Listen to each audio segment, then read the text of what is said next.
demonstrating against government plans to overhaul the judicial system while chanting support for democracy.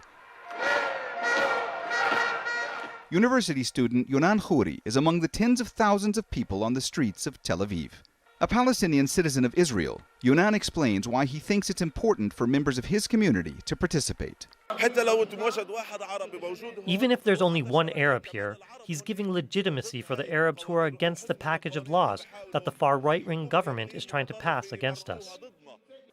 The legislation was tabled by Prime Minister Benjamin Netanyahu and his coalition partners.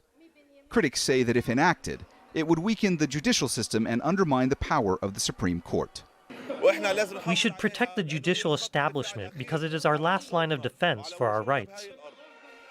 For more than 4 months, rallies have been held every week.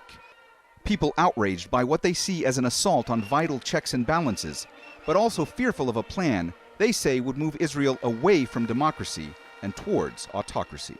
Still, it's what's largely unsaid in demonstrations such as this one that's just as noticeable. You won't find much talk here about the plight of Palestinians, whether they live in Israel or in the areas it occupies. That's just one of the reasons why Palestinian Israelis are largely sitting out these protests. In the port city of Jaffa, activist Abed Abu Shahada says he was invited to participate. And I saw a sea of Israeli flags, and I couldn't do it. But at the end of the day, the protest itself, the DNA of the protest, can't welcome anyone who is not an Israeli Jew. Abed tells me he believes most organizers do want Palestinian citizens of Israel like him to take part, but they don't want the demonstrations to address issues that most impact the minority group.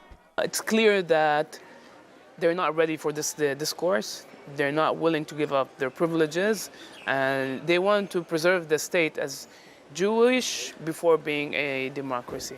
Whether or not they're on the streets, Palestinian Israelis recognize what's at stake.